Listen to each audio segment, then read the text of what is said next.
In the chilling dawn of September 1683, Vienna stood at the edge of a precipice.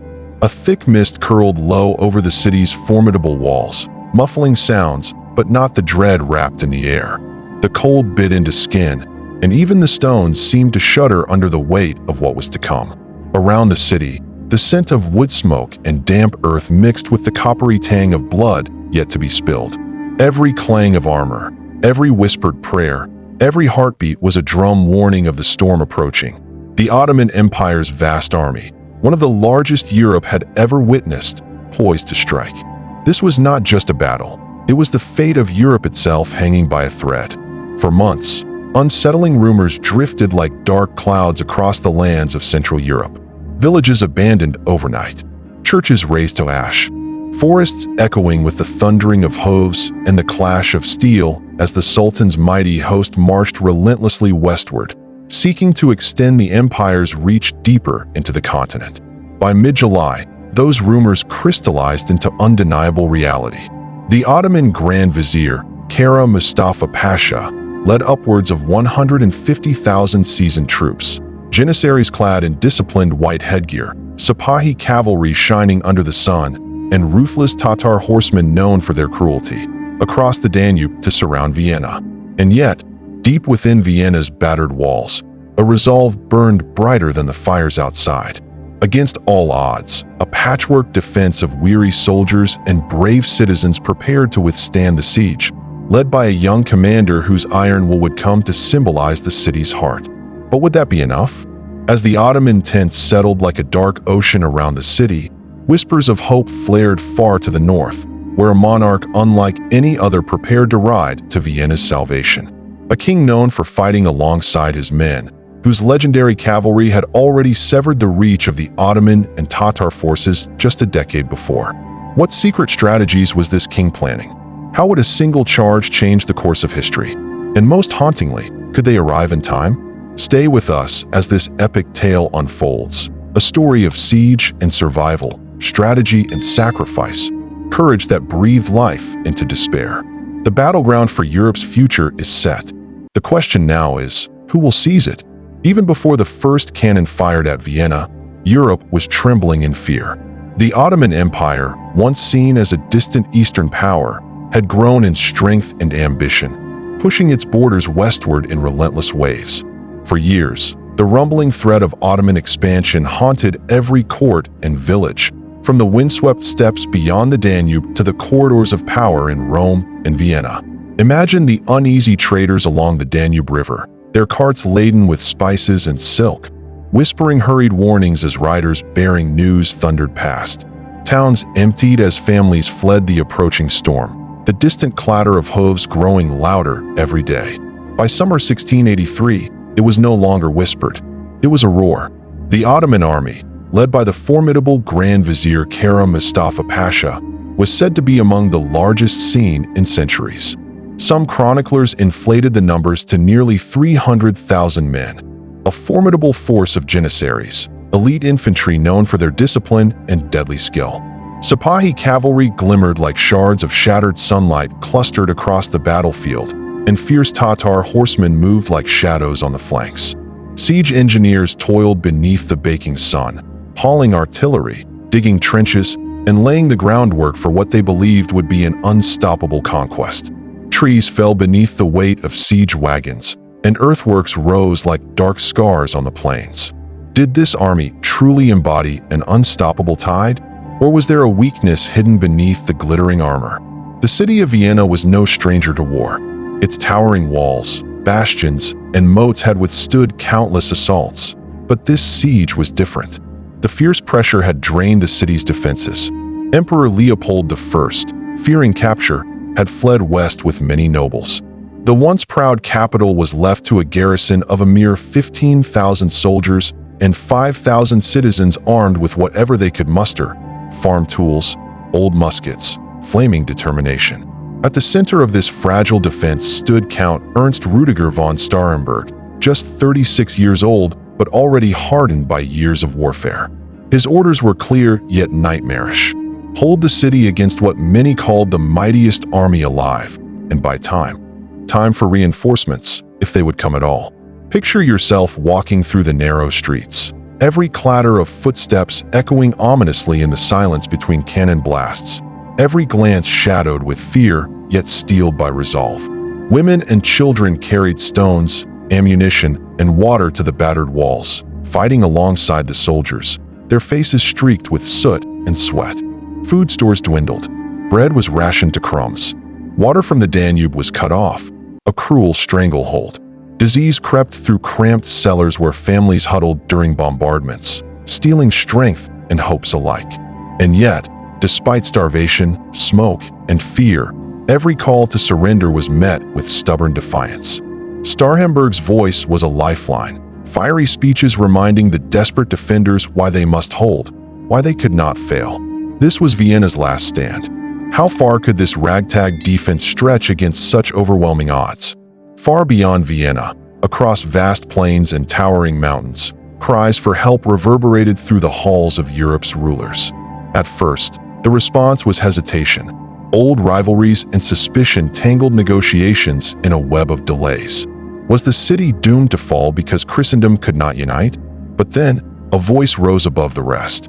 Pope Innocent XI saw the siege not only as a political disaster, but as a spiritual one, a holy war threatening the very heart of Europe. From Rome, he ignited a call to arms, urging princes, kings, and dukes to set aside disputes and form a united front. His greatest success was in convincing King John III Sobieski of Poland, a warrior king with a fierce reputation and a heart that burned with chivalry, to lead his army to Vienna's rescue. Sobieski, unlike many monarchs who ruled from distant thrones, fought alongside his soldiers. Known as the Lion of Poland, he personally led charges into battle and stood unyielding in the saddle. His army was battle-hardened, having clashed with the Ottomans and Tatars before. When Sobieski declared, "To save Vienna is to save Poland," the die was cast. The fragile Holy League was born, a patchwork alliance of Bavarians, Saxons, Franconians, and others, united by necessity, if not by love. By early September, Sobieski's 70,000-strong force crossed the Danube and climbed into the hills overlooking Vienna. Exhausted from a brutal march, spirits soared as they gazed down on the besieged city and the sprawling Ottoman camp. Hidden in the dense woods were the wings of Poland's legendary cavalry, the Winged Hussars. Clad in gleaming armor with giant feathered wings that rattled in the wind, these horsemen were a sight both terrifying and magnificent, a ghostly sound that froze foes in fear and inspired allies to desperate hope. Sobieski himself took command of the right flank, placing himself at the spear's tip. Few kings before dared such risk, but he would not just watch history unfold. He would ride at its center. The question lingering in every heart was, when would the charge come? Could patience be their weapon, or would the siege claim Vienna before relief arrived? As dawn broke on September 12, 1683, the hills around Vienna stirred with life. The two colossal armies faced each other across the valley, one fighting for conquest, the other for survival. Smoke and dust clouded the battlefield, while the thunder of cannon and clash of steel filled the air. The Janissaries, the Sultan's elite infantry, advanced with relentless discipline, while Ottoman cavalry wheeled and clashed against their enemies. The defenders inside Vienna made desperate sorties, setting fire to siege works and staving off doom. But the moment of truth hung in the balance. Could the courage, strategy, and unity dreamed of by Pope Innocent and King Sobieski shatter the might of the Ottoman Empire? Would the legendary charge of the Winged Hussars become the thunderbolt of salvation? Or was this just the prelude to an unbearable defeat? The battle for Vienna's soul was about to begin. The sun sliced through a thick veil of dusty smoke as the two colossal armies faced each other beneath the battered walls of Vienna. The earth trembled, each thunderous roar of cannon a grim drumbeat for what would become one of the largest battles of its time. A clash that would decide not only a city's fate, but the destiny of a continent. Imagine this scene, the air heavy with the acrid sting of gunpowder and sweat, the chaotic clash of steel against steel, and the rhythmic pounding of thousands of hooves over shattered earth. Men screamed and cried amid the smoke and dust. Horses reared and charged, armored warriors locked in brutal melee. blades flashing in frantic arcs under the fading sunlight. At the center stood King John III Sobieski, the Lion of Poland, his armor glinting, his heart pounding, his eyes blazing with fierce resolve. For months, he had marched tirelessly, leading his army across the continent, driven by a promise to save Vienna, to save Europe. Now, every moment was a precarious gamble. Victory demanded not just strength but precision, timing, and unyielding spirit. The battle opened with a fierce struggle on the left flank, where the Holy Roman Empire's Imperial Field Army, commanded by Charles of Lorraine, first engaged the Ottoman forces. Janissaries, the Sultan's elite infantry, donned in iconic tall white caps, stood in rigid ranks, musket and sword prepared for the onslaught. The clash was savage. Fierce volleys of musket fire tore through the air, while the thud of cannonballs pulverized earth and stone. Amidst the swirling chaos, soldiers fought desperately for every inch of ground. Smoke curled over the battlefield, mingling with dust and the stench of blood and sweat. Despite their numbers, the Ottoman forces faced unexpected resistance. The defenders of Vienna had stolen precious time with their stubborn resistance inside the walls, and now reinforcements pressed them fiercely. The Allied infantry, German contingents, and Saxons advanced steadily, pushing the Ottoman lines back, forcing them from the villages surrounding Vienna, including Unterdobling and Oberdobling, where some of the fiercest fighting took place. Yet, the Ottomans were far from defeated. Their battle-hardened troops moved like waves, steadily attempting to regroup and hold their lines. The defenders knew that breaking the Ottoman battle formations was crucial. If the disciplined Janissaries and Sipahi cavalry could be shattered, the siege would collapse. But how to break an army so disciplined, so vast? On the right flank, hidden among the dense woods of the Kahlenberg and the surrounding hills, lay King Sobieski's greatest secret, a cavalry force unlike any Europe had ever witnessed. The Winged Hussars, approximately 3,000 elite heavy cavalrymen, gleamed richly in the afternoon sun. Their armor shone with a polished brilliance, but the most striking feature was their enormous wooden frames attached to their backs, adorned with eagle feathers, forming huge wings that rattled hauntingly as the horses shifted. The effect was terrifying, a ghostly scream that swept across the battlefield, unnerving enemies and inspiring allies. These warriors were more than just cavalry. They were legends, bred and trained since childhood for fierce, decisive charges. They rode long lances poised for impact, sabers ready to cleave through enemy lines. As the battle raged on, Sobieski's cavalry waited patiently, concealed in the thick forest, watching the shifting tides of war below. The young king observed the wavering Ottoman lines and weighed his moment carefully. Would patience be their greatest weapon, or the ticking clock to disaster? By late afternoon, the Ottoman forces, having sustained heavy pressure from the Imperial and German infantry, began to falter. The mighty Janissaries, despite their discipline, showed cracks. Sipahi cavalry began to retreat under the pounding advance. Sobieski caught sight of the weakness.